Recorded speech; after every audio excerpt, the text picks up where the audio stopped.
Alors, je vais poursuivre la conférence de vendredi. Je n'ai pas eu le temps de terminer sur les hommes miracles.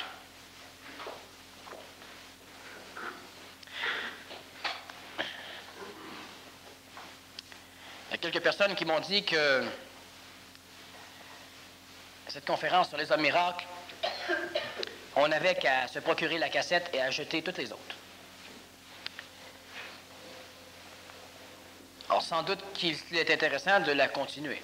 1 heure sur ce sujet était un peu court. À travers les hommes miracles, il y a les archanges, les protecteurs du futur, les protecteurs de la mémoire. Il y a les Melchisédek, les courbeurs de temps, catalyseurs d'évolution. Et il y a les avatars, ceux qui installent le chemin de l'oubli, ceux qui installent un chemin pour que l'être humain oublie le passé, de façon à ce que, inconsciemment, il se rappelle l'avenir. L'avatar instruit l'homme à se rappeler de l'avenir en engendrant ce que l'homme appelle l'espoir. L'espoir est une mécanicité qui permet à l'homme de se rappeler le futur, même si dans sa cérébralité, il n'a pas de conditions neuroniques lui permettant de comprendre que le futur a déjà été accompli. Étant donné que l'homme ne peut pas comprendre que le futur ainsi que le passé sont deux conditions de l'instantané, parce que l'homme enligne une partie de l'instantané dans ce qu'il appelle le passé, et il prétend que ces choses ont été faites, alors qu'en réalité elles restent faites. Il ne peut pas comprendre que le futur a aussi été fait. Et pour que l'être humain puisse supporter l'idée de se rappeler l'avenir, on appelle cela l'espoir, on appelle aussi cela la foi. L'archange, qui est le protecteur du futur, vient de temps en temps sur le cheminement évolutif planétaire de l'homme pour réaligner l'homme de façon à ce que la mémoire de l'homme, la mémoire du futur qu'est l'homme, continue son cheminement sans qu'il y ait de perturbation mémorielle, c'est-à-dire de mélange mémoriel à travers les destinées de chacun des humains et finalement de chacun des canals. L'archange peut provenir des cieux comme il peut provenir du ciel. Il rejoint l'homme, il rejoint certains humains par le biais des sphères spirituelles, et c'est à ces humains, l'archange révélera une partie de l'avenir, et cette partie de l'avenir révélée à l'homme servira de trame pour que l'homme s'y dirige, même si l'homme a inconsciemment oublié l'avenir. C'est pourquoi dans les traditions théologiques, on dit que l'archange est un messager des dieux. Il vient donner à l'homme ce que les dieux attendent de lui. En réalité, il préserve l'avenir et il vient dire à l'homme ce que l'homme doit faire parce que l'homme l'a déjà fait. Le courbeur de temps, le Melchisédek, phénomène effusionnel, on en a parlé il y a 2 vendredis dans les mécanismes de l'effusion, phénomène effusionnel qui, à un moment donné, refuse totalement l'assujettissement des hiérarchies. Il peut provenir du plan planétaire, un être humain, un homme, une femme, peut devenir Melchisédek. Et il peut aussi provenir du refus dans certaines mécanicités d'effusion à travers le fusionnement de plusieurs dimensions. Le Melchisédek est un courbeur de temps parce que c'est le seul phénomène qui a le privilège de pouvoir travailler dans cette élasticité qu'est le temps, de façon à ce que le passé rejoigne l'avenir sans que rien de la trame ne soit démoli, déformé ou changé. Il y a 2 phases massives d'évolution présentement dans le continuum de l'homme. Il y a la matière, le spatial, qui lui ne peut pas être déformé et qui lui est cristallisé. On ne peut pas y échapper.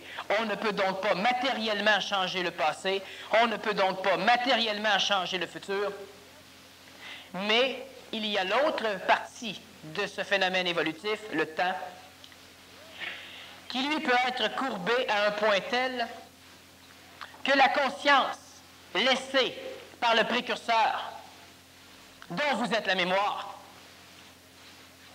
que la conscience laissée par le précurseur puisse, elle, cheminer d'une façon saltatoire d'un endroit spatial à un autre par la courbature du temps. Ce que je veux dire est l'une des expériences que l'humain peut constater de sa vie lorsque des phénomènes similaires au phénomène Melchisédek viennent le régir, c'est lorsque l'être humain voit une journée apparemment passer en quelques heures. C'est lorsque l'être humain voit une heure passer en quelques minutes. C'est lorsque l'être humain se dit, pas déjà. Tout le contexte de sa matière a cheminé selon la mémoire laissée par le précurseur à travers la matière. Rien n'a été changé. Mais la conscience exprimée dans la matière est partie d'un point pour aller à un autre point sans cheminer dans la matière, ce qui nécessairement, du point de vue de la matière, semble donner l'illusion à la conscience que la matière ou que le temps matériel a passé plus rapidement.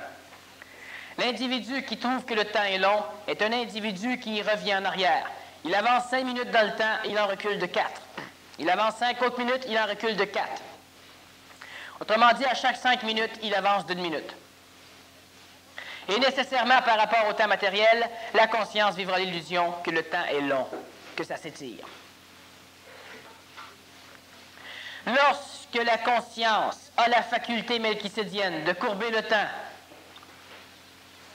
et de passer de l'heure 5 à l'heure 7 en dedans de quelques minutes, le corps a poursuivi son vieillissement.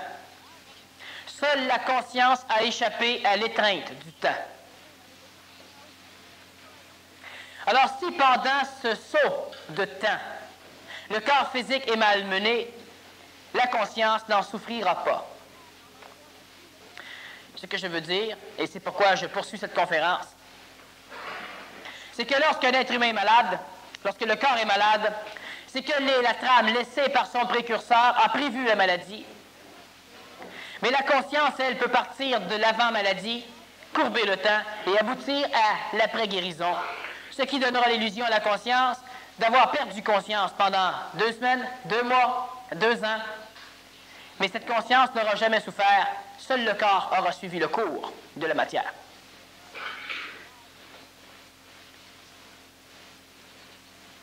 Le précurseur, c'est vous qui êtes passé dans une instantanéité à travers le système spatio-temporel actuel. Dans la réalité des choses, vous êtes passé à travers un système 13 fois dimensionné, 11 fois primaire et 2 fois global. Et vous êtes passé sans aucune vitesse. Vous êtes passé instantanément. Tout ce qui passe instantanément dans un contexte limité par un déplacement du temps et de l'espace laisse une trace. Et cette trace, c'est de la mémoire. Et cette mémoire, elle est existentielle. Cette mémoire, elle est expérientielle. Elle est cumulative l'une vers l'autre. C'est ce qu'on appelle, du point de vue de l'âme, l'évolution. Accumuler de la mémoire. Sauf que l'accumulation de la mémoire dans le contexte évolutif réel, du point de vue d'un continuum spatio-temporel, est le retour des formes laissées en arrière vers la forme primaire qui est passée en premier. J'ai suffisamment expliqué cela vendredi. Lorsque le précurseur est passé, il a laissé en arrière de lui, il n'a pas eu le choix, des mémoires. Lui est instantané, mais il reste quelques milliards de temps mémoriel de son passage. Et ce temps mémoriel de son passage est en marche, en course, pour rattraper l'instantané. Alors, chaque être humain sur la planète Terre est en fait qu'une mémoire de ce qui est passé. Et cette mémoire, elle est cumulative du point de vue de l'âme, elle est cumulative énergétiquement du point de vue du mental, donc du point de vue de la conscience. C'est-à-dire qu'à travers la mémoire est restée la mémoire de la conscience. Et la mémoire de la conscience est ce qui engendre chez l'homme sa conscience. Cette mémoire de la conscience, elle se croit intentionnelle. Elle croit pouvoir prendre des décisions parce que dans sa mémoire, il y a la trace d'une intentionnalité. Ce qui amène à l'homme l'idée et l'illusion qu'il peut décider et qu'il a un libre arbitre. L'homme peut décider, mais le problème, c'est que l'homme a déjà décidé. Tout ce qui vous arrive présentement, vous l'avez décidé, mais pas vous en tant que mémoire. vous en tant que précurseur, vous en tant qu'entité instantanée. Lorsque la première fois vous avez réglé le problème de cette création, vous avez intentionnalisé tout le cheminement des mémoires pour que celles-ci vous parviennent dans un temps plus ou moins court et dans une intégralité plus ou moins complète.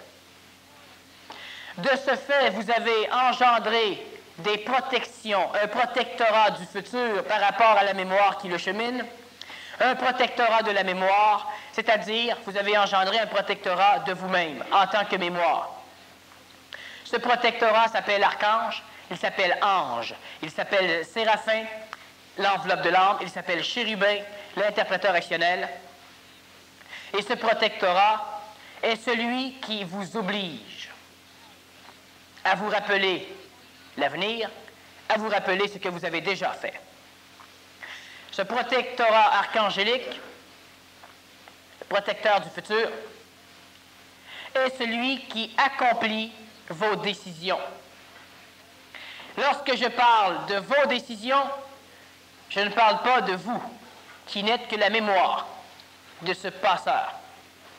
Je parle des décisions que vous avez laissées alors que vous étiez instantané.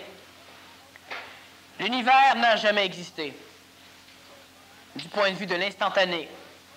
L'univers est et existera, du point de vue de vous-même, de la mémoire.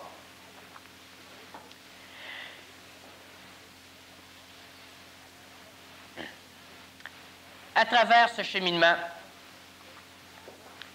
le précurseur, l'instantané, a prévu un cheminement typiquement relié à la mémoire, à l'évolution de la mémoire, à travers le temps, à travers l'espace. C'est ce que vous appelez vos vies.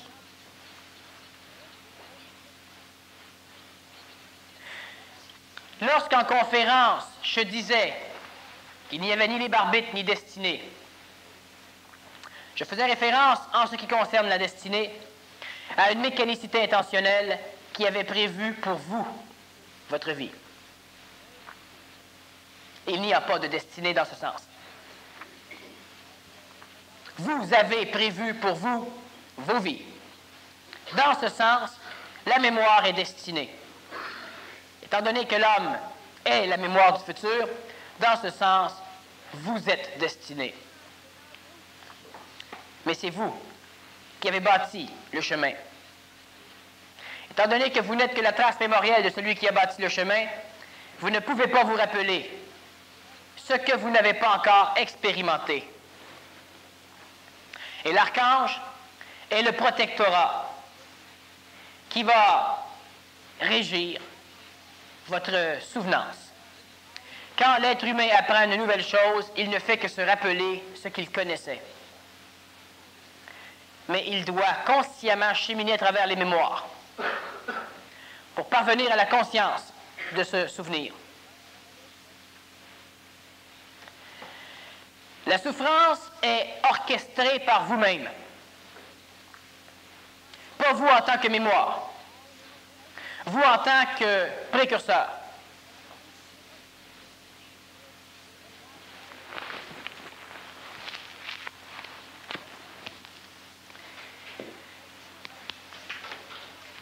Il se passe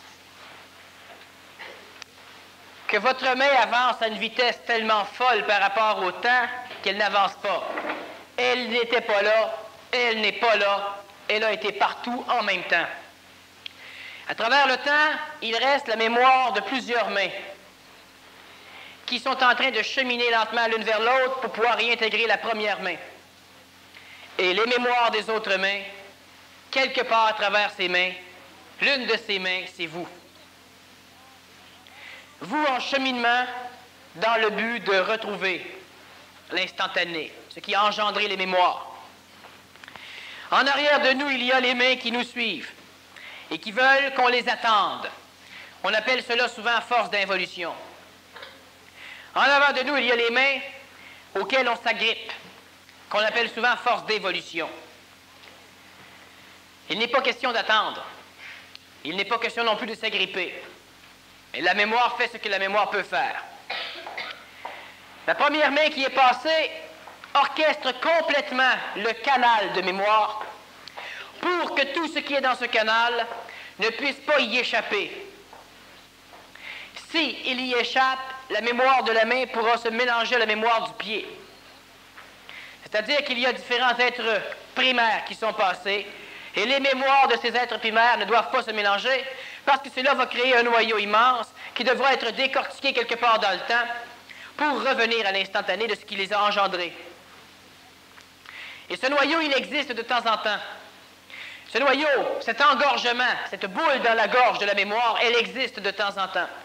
Elle apparaît dans un cycle de quelques milliers d'années. Et nous sommes présentement tout proche d'un de ces cycles où l'évolution des mémoires de l'humanité aura de la difficulté à avaler. Ces cycles sont appelés par les messagers archangéliques. Ils sont appelés apocalypses. La prophétie est normalement laissée par l'avatar ou par un être humain en contact avec un archange. La prophétie, ce n'est que l'élaboration dans la conscience mémorielle de l'homme d'une mémoire future qu'il a oubliée. Pour que la mémoire de chacune des mains soit complètement centrée l'une dans l'autre, un canal est créé. Ce canal, il est créé par le passage mémoriel du précurseur, de vous, à l'instantané, qui n'avait jamais existé, parce que vous n'avez jamais été limité dans le temps et dans l'espace. La seule preuve d'existence de ce précurseur, c'est la mémoire, c'est l'homme. Le précurseur laisse des traces, de façon à ce que vous puissiez continuellement, malgré que vous avez oublié l'avenir, vous diriger dans le bon canal. Et cela en considération du fait que vous avez une conscience mémorielle, qui a la faculté de poser des questions, qui a la faculté de vouloir intentionnaliser les choses, qui a la faculté de se dire créateur, une conscience qui va servir de ciment à chacune de ces mémoires. Et nécessairement, pour que la conscience ne perde pas la vibration, que ce n'est pas elle qui va diriger, parce que la mémoire de la conscience, c'est comme de la conscience. Mais la mémoire de la conscience ne peut pas englober la totalité de l'événement. Lorsqu'on englobe la totalité d'un événement, on englobe l'événement dans son instantanéité. Alors nécessairement, le précurseur, vous, avez orchestré un chemin qui va faire en sorte que la conscience sera continuellement affinée à se retrouver et sera obligée, dans l'évolution d'un corps matériel, de resuivre le chemin laissé par celui qui est passé avant vous. Pour forger la cimentation de la conscience, nécessairement, des mécaniques incomprises par l'homme sont instaurées. En l'occurrence, la souffrance. En l'occurrence, l'espoir. En l'occurrence, tout ce qui anime la vie de l'homme. Nous sommes présentement dans un cycle évolutif où l'humanité risque d'avoir de la difficulté à avaler. Elle aura de la difficulté à avaler plusieurs choses. La difficulté d'avaler provient, premièrement, du mélange des canals. C'est-à-dire que trop d'humains se sont laissés collectiviser par des forces d'involution, c'est-à-dire par les mémoires du passé. Plus vous avancez dans votre schéma de conscience, plus votre mémoire devient claire. Nécessairement, plus l'homme va s'individualiser dans son plan de vie. Le passé, nous le cristallisons plus dans notre conscience que l'avenir. Nous préférons croire au passé que de croire à l'avenir. Mais le passé est une illusion aussi grandiose que l'avenir. Et bien souvent, l'avenir auquel nous voulons croire est l'avenir qui sera une projection de notre passé. C'est pourquoi des archanges, c'est pourquoi des avatars viennent, ont été prévus par la conscience précurseur qui est passé avant nous. Et cette conscience a prévu toute la mécanicité que nous connaissons, qui semble idiote, inintelligente, involutive, évolutive, que nous connaissons. Nous sommes à un apogée. Nous sommes dans un endroit temporel et spatial où plusieurs de ces mélanges mémoriels devront être séparés et où plusieurs personnes qui vivent présentement la vie de d'autres devront réinstaurer, devront retrouver leur canal. Nécessairement, cela engendre des problèmes majeurs. L'avatar vient pour détruire la tradition. Le rôle de l'avatar engendre toujours un chemin de l'oubli. Les avatars, le Nazaréen était un avatar, il était autre chose qu'un avatar, mais il a accompli le travail d'un avatar en plus. Bouddha était un avatar. Enoch était un avatar. Saint-Germain était un avatar. Moïse était un avatar. Et on a plusieurs autres personnages dont les noms ne vous diront absolument rien parce qu'ils ont travaillé sur d'autres terres, sur d'autres continents et avec d'autres peuples. L'avatar est le chemin de l'oubli. Il détruit la tradition du passé en la transformant, en l'alchimisant en tradition de l'avenir. Alors il permet à l'homme d'oublier le passé et il permet à l'homme de se rappeler le futur. Michel de Nostredame n'était pas un avatar. Il était en contact avec des forces archangéliques. Edgar Cayce aussi. Mais Edgar Cayce devait se limiter à certains travails et son ego a fait en sorte qu'il a voulu faire autre chose. Et il est devenu prophète temporel plutôt que prophète médical. Et là, l'archange l'a abandonné. Edgar Cayce a voulu continuer son travail, malgré que le contact archangélique était coupé, et ce qui l'a amené est un contact hyper satanique, c'est-à-dire que ce qui l'a amené de la frime, par la suite.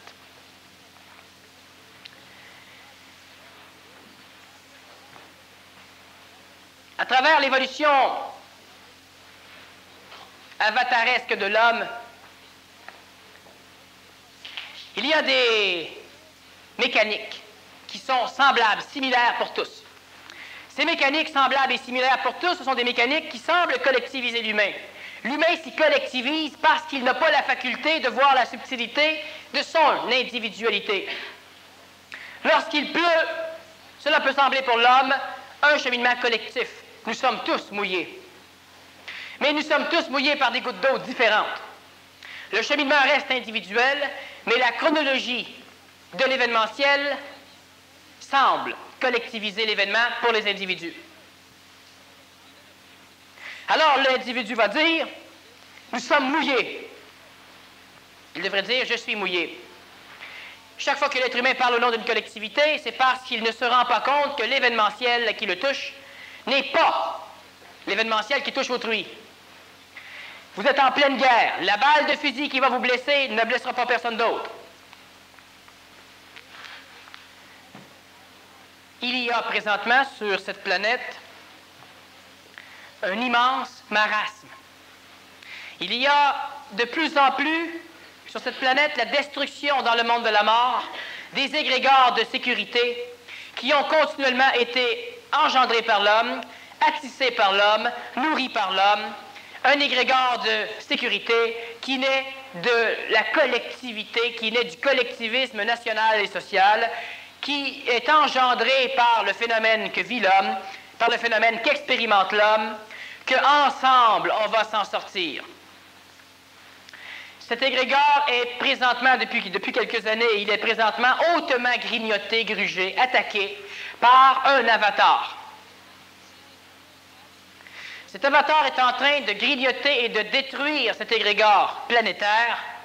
Et lentement, la sécurité nationale, la sécurité au niveau des forces économiques, la sécurité au niveau des forces anti-guerre est en train de perdre. Cela se pressent à travers les égrégores individuels de chacun d'entre les hommes. Et plus l'être humain est conscientisé, plus il est sensible à cette perception. Cela se ressent par, dans la majorité des cas, par l'impression que tout va mal.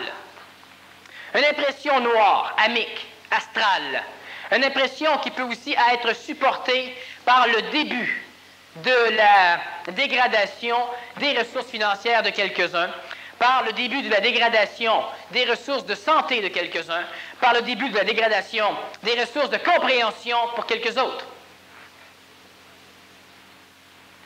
Alors finalement, l'ego, l'âme, entre dans une mécanique apocalyptique de début, apocalypse de premier ordre, où le désordre semble s'instaurer. Alors que l'être humain fasse tout ce qu'il veut pour améliorer les choses, étant donné qu'il est régi par un écosystème, la majorité de son travail continuera à engendrer, à préserver chez lui l'impression d'une désintégration de systèmes sécuritaires, planétaires, national ou social.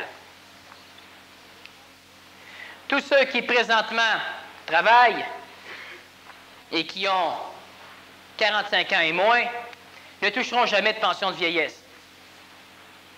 Parce que, premièrement, il y aura trop de personnes qui en toucheront et pas assez de gens pour le fournir, et pour un paquet d'autres raisons. Ce sont des exemples de mécanicité sécuritaire qui s'en vont. L'individu qui prend une assurance vie est assujetti à l'illusion sécuritaire du phénomène. La majorité des assurances vie ne seront pas payées. Il y a autre chose. Lorsque l'être humain est suffisamment individuel dans son évolution, ma femme devra prendre une assurance vie pour moi, pas moi. Et elle devra la payer, si c'est elle qui en bénéficie. Dans la majorité des cas, c'est celui qui n'en bénéficiera pas qui la paye.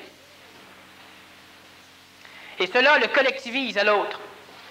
Il a l'impression qu'au moins ceux qui vont rester vont pouvoir en bénéficier, comme si lui restait avec eux, alors que c'est ceux qui restent qui doivent payer. Un exemple du collectivisme social. Il y a énormément de choses qui vont s'en aller. On est en 1988. Lorsque l'homme pressent l'éclatement de l'illusion du point de vue de sa conscience égoïque, il ne se rappelle pas l'avenir. Il se rappelle le passé. Il reste assujetti aux traces laissées par les premiers avatars. Il reste assujetti aux prophéties de destruction et de guerre. Et au centre de l'universalité, il y a déjà eu un symposium qui traitait de l'apothéose. Après les prophètes de malheur, voici les prophètes de bonheur.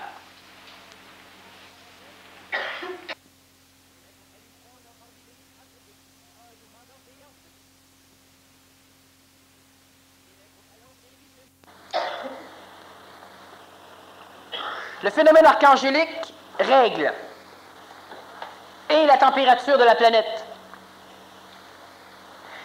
et l'évolution militaire de la planète, et l'évolution économique, et l'évolution des maladies, et l'évolution des animaux, et l'évolution des plantes, et l'évolution des ressources minières, et l'évolution de l'énergie, et l'évolution de l'homme.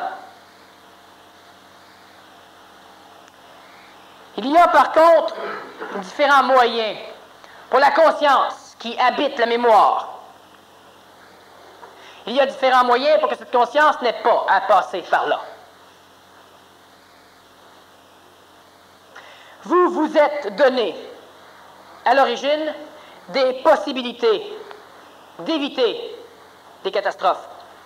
Plus l'homme reste assujetti au phénomène archangélique, plus l'homme reste assujetti au phénomène collectif de souvenance, plus l'homme reste assujetti au phénomène des avatars, plus l'homme peut être certain de devoir traverser les événements prophétisés. Croyez dans le Christ et vous vivrez l'Apocalypse. Ne croyez pas dans le Christ et vous vivrez l'Apocalypse.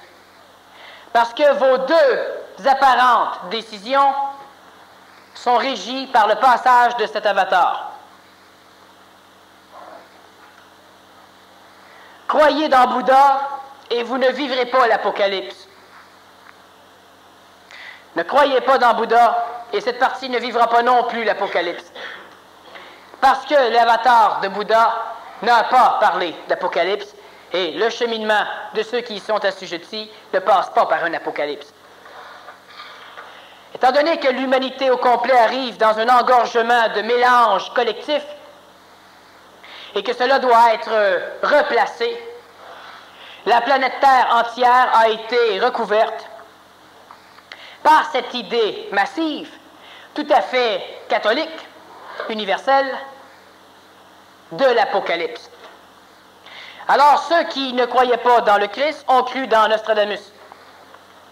Ceux qui ne croient pas dans le Christ ou dans d'autres phénomènes croient quand même dans l'Apocalypse de Jean de Patmos.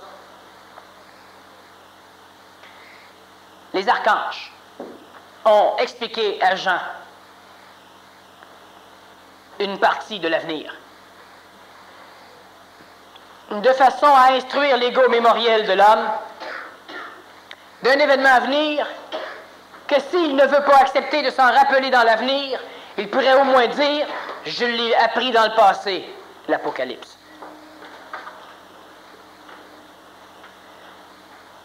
Il y a des avatars qui sont présentement réincarnés. Qu'est-ce qu'un avatar? L'avatar est non pas seulement une mémoire, l'avatar est une densification relativement massive de conscience, d'intelligence. L'avatar ne peut pas être exprimé dans une mémoire qui ne fait que se rappeler le passé.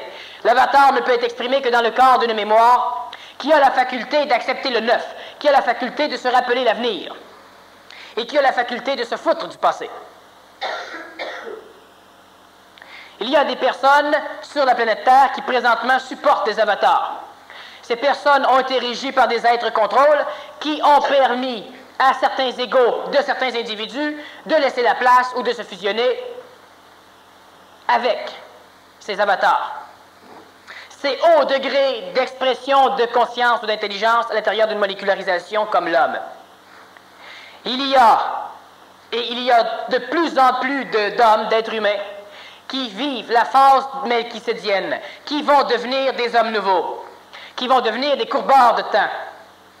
Le courbeur de temps est celui qui a la faculté de passer au niveau du point de vue de l'évolution de sa conscience par-dessus les mécaniques matérielles qui ne servent plus la restauration ou la restructuration de ses mémoires vers l'instantané.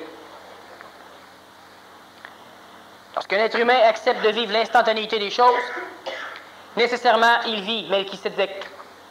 Lorsqu'un être humain accepte de vivre l'instantanéité des choses, nécessairement, il transcende le cheminement mémoriel qui est préservé par les archanges. Lorsque l'être humain accepte de vivre l'instantanéité des choses, il n'a pas besoin de suivre un avatar. Il est son seul maître.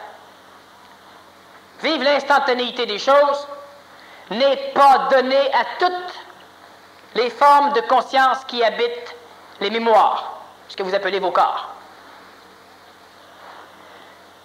Quelques humains sur la planète, en l'occurrence au Québec, auront la faculté d'échapper aux avatars, d'échapper aux archanges, parce qu'ils seront capables de courber le temps, c'est-à-dire de faire en sorte que l'instantané du passé rejoigne l'instantané de l'avenir.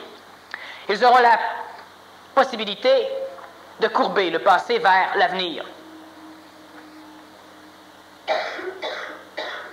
Lorsque tout semble s'effriter dans sa vie, lorsque tout semble devoir s'effriter sur la planète,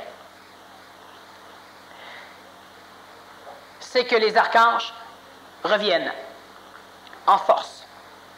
Et ils vont obliger les mémoires, l'homme, à se replacer dans son plan de vie. Étant donné que la faculté mémorielle du temps et de l'espace a la problématique de mémoriser, elle a mémorisé le passage du précurseur, mais en même temps, elle a la faculté de s'auto-expérimenter. Elle a la faculté de s'auto-mémoriser. S'auto-mémorisant, elle mémorise l'expérience de la mémoire à travers la mémoire laissée par le précurseur. Autrement dit, l'être humain a la faculté de mémoriser l'événementiel, mais en même temps, il a la faculté de mémoriser les traces que lui-même, en tant que mémoire, laisse dans le canal mémoriel, dans le temps. Et c'est cela qu'on appelle l'astral. Et c'est cela qu'on appelle des forces d'évolution. Et c'est ces forces d'évolution qui collectivisent l'homme, qui font en sorte d'agglomérer la mémoire de l'homme, la mémoire de chacun des individus, dans une substance collective qui ne peut plus vivre l'évolution mémorielle de la conscience telle qu'elle a été orchestrée, organisée par le précurseur. L'archange a comme fonction d'empêcher ce qui de temps en temps se passe dans la mémoire. Ce qu'il faut comprendre, c'est que nous n'avons pas d'intentionnalité réelle dans l'expression de cette évolution sur notre planète. Par contre, le temps et l'espace, même s'ils sont cristallisés, surtout l'espace, qui est moins élastique que le temps, peuvent s'auto-régir ou s'auto-influencer l'un l'autre. Cela est prévu par le précurseur, mais le précurseur n'a pas passé là-dedans. Ce que je veux dire, c'est qu'en tant que mémoire, l'homme ne suit pas le même chemin réel que le précurseur, parce que l'homme est de la mémoire et le précurseur est de l'instantané. En tant que mémoire, l'homme suit le chemin tracé par le précurseur spécialement pour la mémoire, pour l'homme.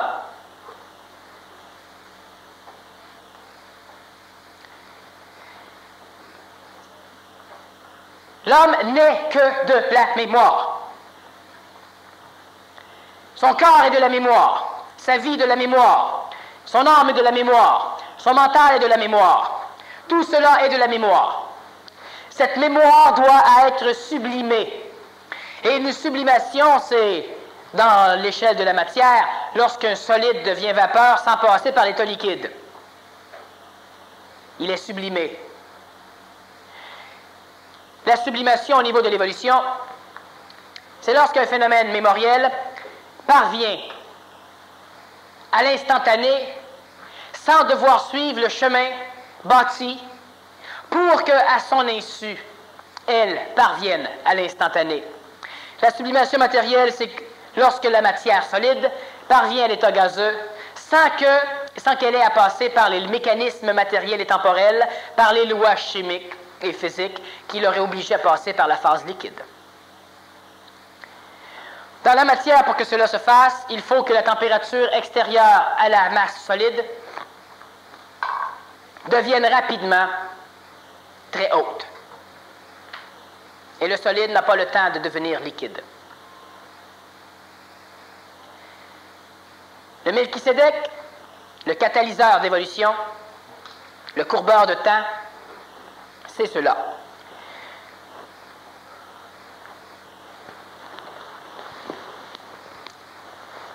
Lorsque l'homme devient melchisédien, lorsque l'homme, dans son évolution, accepte le neuf, ça ne se fait pas facilement. Parce qu'à travers la partie de l'homme qui accepte la conscience, donc qui accepte le neuf, il reste un problème majeur, la mémoire. La mémoire, c'est l'âme. La mémoire, c'est l'astral. La mémoire, c'est aussi la vie. Et dans le monde de la mort, on continue à vivre. Et la mémoire, c'est aussi le corps. Un gros problème manipule l'homme. La génétique de son corps.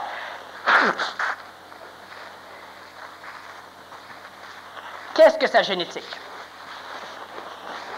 La génétique est la mémoire du passé que nous trimballons avec nous, et c'est l'une des choses prévues par le précurseur et gérée par les archanges.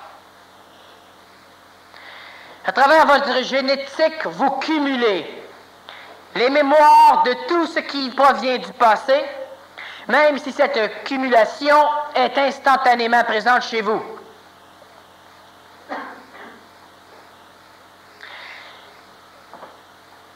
Et nous devons, en tant que conscience, poursuivre l'accumulation des mémoires au-devant de nous. C'est ce qui oblige l'humain, sans libre arbitre, à suivre un cheminement qu'il n'arrive pas à comprendre du point de vue de la conscience et qu'il n'arrive pas à comprendre du point de vue de la mémoire. Du point de vue de la conscience, il ne peut pas le comprendre parce qu'il n'est pas la conscience dans sa totalité. Et du point de vue de la mémoire, il ne peut pas le comprendre parce qu'il n'a pas la faculté biologique de se rappeler l'avenir. Alors, à travers l'évolution de la vie de l'homme, la majorité des choses qui l'animent, qui lui arrivent, semblent ne pas avoir de consistance intelligente. Alors l'homme est malade, et l'homme se demande pourquoi.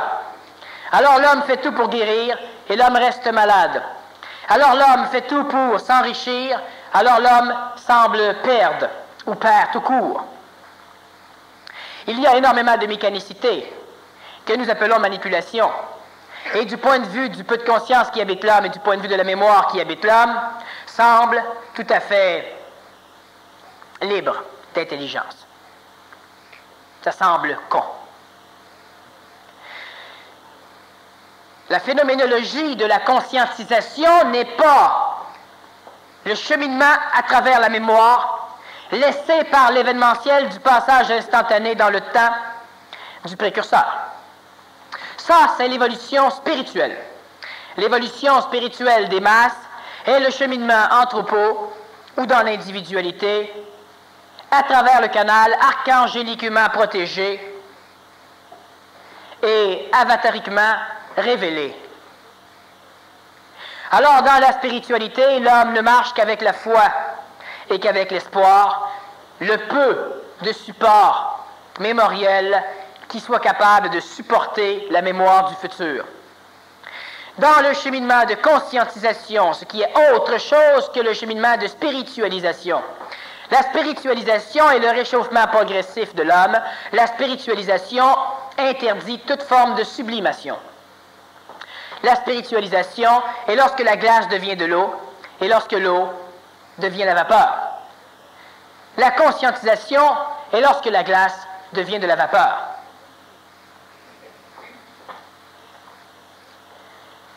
La conscientisation chez l'homme n'est donc pas question de mémoire, elle n'est pas question de croyance, elle n'est pas question de foi, elle n'est pas question de se faire libérer, parce que se faire libérer provient de l'assujettissement à la manipulation des avatars.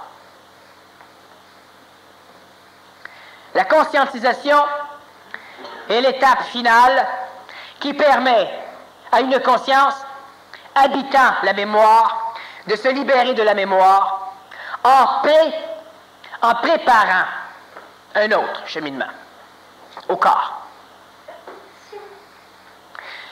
Cela veut dire que lorsque la conscience qui habite la mémoire parvient à se libérer de la mémoire, elle engendrera avant son départ une mécanique hautement rigide pour que les mémoires poursuivent leur cheminement sans la conscience, de façon à ce que la mémoire, sans la conscience, parvienne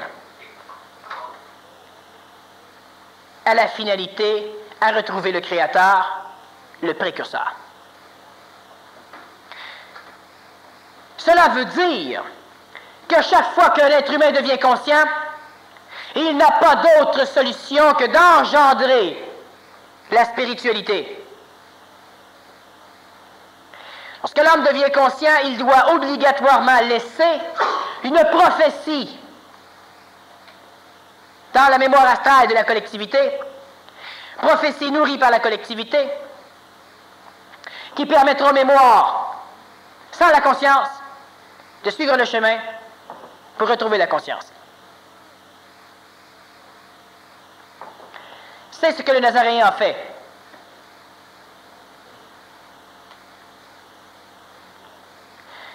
Votre conscience, chez vous, doit être encore plus développée.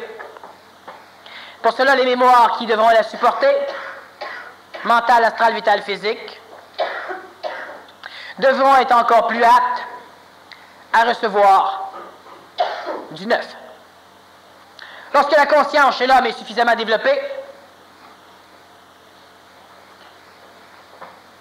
elle a la faculté de courber le temps.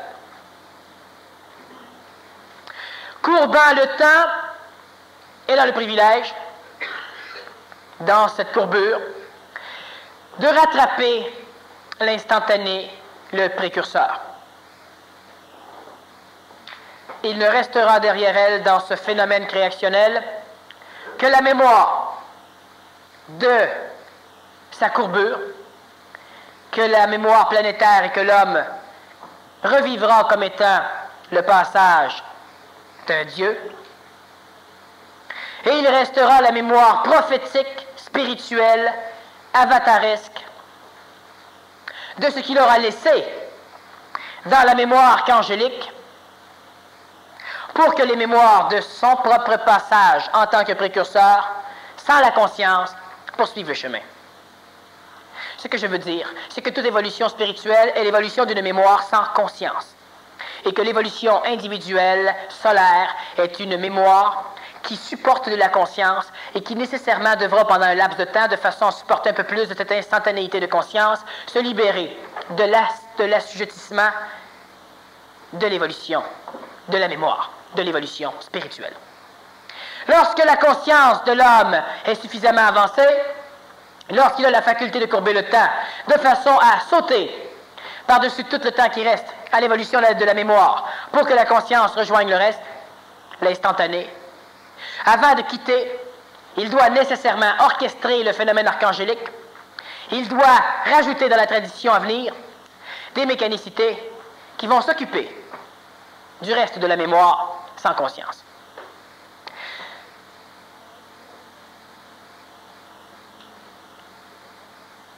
Ceux qui n'ont pas assisté à la conférence sur les hommes miracles et qui ont de la difficulté à suivre ce que je dis, vous devrez vous procurer cette conférence. Il est intimement important du point de vue de l'ego et fortement utile du point de vue de la conscience de vibrer, de se désassujettir, de se désajuster de l'illusion de l'intentionnalité qui apparemment nous habite, de l'illusion de la volonté qui animerait l'homme. Il est important du point de vue de la conscience de bien vibrer, que nous ne sommes pas vivants, mais que nous sommes de la mémoire.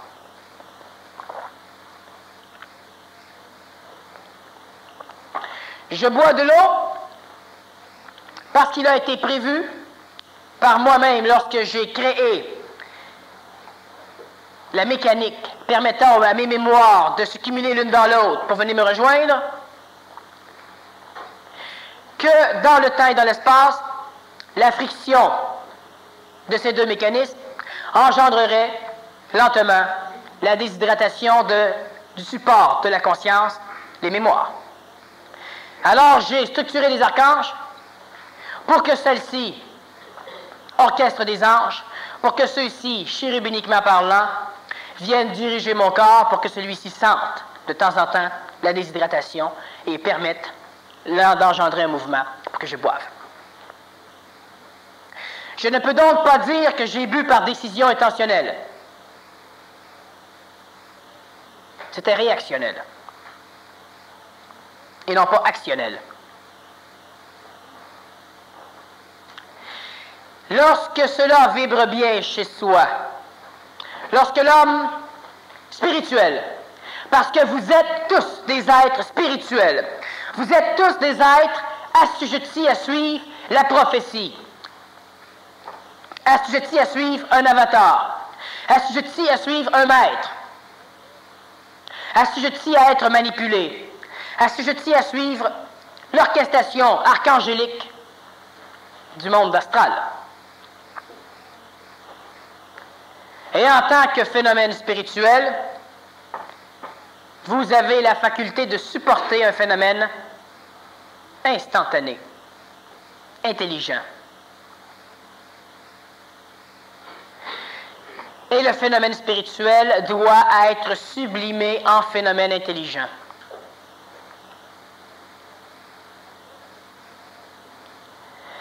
Le phénomène spirituel est celui qui vit la désillusion, est celui qui vit d'espoir et qui souvent en manque, est celui qui ne comprend pas et qui en souffre.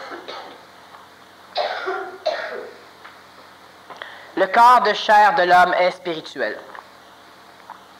Le corps vital de l'homme est spirituel. Le corps astral de l'homme est spirituel. Le corps mental de l'homme est spirituel. L'homme ne fait pas le PMC, l'homme ne fait pas les séminaires, l'homme ne fait pas des conférences, l'homme n'assiste pas à des choses, l'homme ne recherche pas l'évolution. S'il n'a pas spirituellement l'espoir ou la conviction que cela va servir à quelque chose. Même celui qui se croit hautement mental est spirituel. Il est animé par de la spiritualité qui est reliée au phénomène de l'espoir, au phénomène de la croyance, au phénomène de la foi, au phénomène de l'avatar, au phénomène de l'archange. Ce n'est pas grave, ce n'est pas un problème. Le problème est lorsque la conscience est omnibulée, lorsque la conscience est rejetée au profit de la mémoire. Lorsque l'énergie christique tend à descendre chez un être humain et que l'être humain rejette l'énergie christique au nom du Christ, il rejette l'intelligence au nom de la mémoire de l'intelligence. Lorsque l'homme n'a pas de contact christique et qu'il se dit un jour je l'aurai, il est spirituel. Il est de la même spiritualité que les témoins de Jéhovah, que les Mormons, que les Krishnas, que les chrétiens, que l'islam. Mais l'expression de cette spiritualité engendrera quelque chose d'autre. On doit nourrir son ego. On doit instruire son ego. On doit instruire son âme. Cela veut dire que l'on doit permettre au phénomène archangélique de venir paramétrer l'évolution de l'ego et de l'âme pour que ceux-ci ne sentent pas qu'ils n'ont rien. Le spiritualisme reste chez l'homme. Mais la conscience, lorsque celle-ci s'exprime par la gestuelle, le vocable de l'homme, cette conscience doit être déspiritualisée. Cette conscience doit s'exprimer sans être colorée. Parce que lorsque la conscience est exprimée sans être colorée, elle engendre le phénomène Melchisédek, elle catalyse l'évolution de la conscience, c'est-à-dire qu'elle catalyse dans une vision cosmique, non pas l'évolution de la conscience, mais le retour de la conscience vers l'instantané. Dans la réalité des choses, c'est que chaque fois que l'homme, la femme, l'enfant ont la faculté d'exprimer de l'instantanéité, c'est que déjà ils ont courbé le temps et sont parvenus là où ils doivent être. Mais à travers ce peu de courbure, plusieurs mondes parallèles ne sont pas courbés. En l'occurrence, le monde de la matière, le monde du vital, le monde astral, le monde mental. Mais ce n'est pas un problème. Toute la structuration de vos vies a été orchestrée en fonction de l'évolution de mémoire inconsciente vers l'instantané. De là naissent les événements planétaires, les souffrances, les maladies, le bonheur et le malheur, la paix et la guerre, la vie et la mort. Tout le cheminement, tout le phénomène évolutif dans lequel l'humanité est embarquée ne s'adresse qu'à la mémoire de l'intelligence. Et la mémoire de l'intelligence, cumulant mémoire de l'intelligence sur mémoire de l'intelligence, engendre l'illusion égoïque de l'intelligence. Et cette illusion de l'intelligence du point de vue de l'ego engendre l'expression de cette illusion, l'orgueil. Cela est prévu et cela va être hautement régi par le phénomène archangélique de réaction de l'évolution des mémoires, de l'évolution de l'homme. Et c'est pourquoi la souffrance, le bris, la désillusion a été prévue. L'homme passera là où l'homme doit passer. La conscience de l'homme a la faculté de sauter ses temps. Pour que la conscience de l'homme puisse sauter ses temps, la conscience de l'homme doit pénétrer un endroit qui peut être instantané. Lorsque nous devons opérer un corps physique, les mémoires et l'ego mémoriel souffrira tellement que l'opération est impossible. On ne peut pas l'opérer. Alors on s'arrange pour projeter l'illusion de sa conscience dans le monde astral pour que l'illusion de la conscience n'ait pas à expérimenter l'opération mémorielle du corps. On dit anesthésié. Et lorsque le corps est anesthésié, l'expérience du point de vue de la conscience égoïque n'est pas souffrante, elle n'est pas dommageable, même si le corps suit son cheminement. Et lorsque la conscience revient, c'est fait. Il en est de même pour les apocalypses. Mais ce n'est pas la conscience de l'ego qui devra quitter. C'est la conscience consciente de l'homme. On prend une pause et on revient.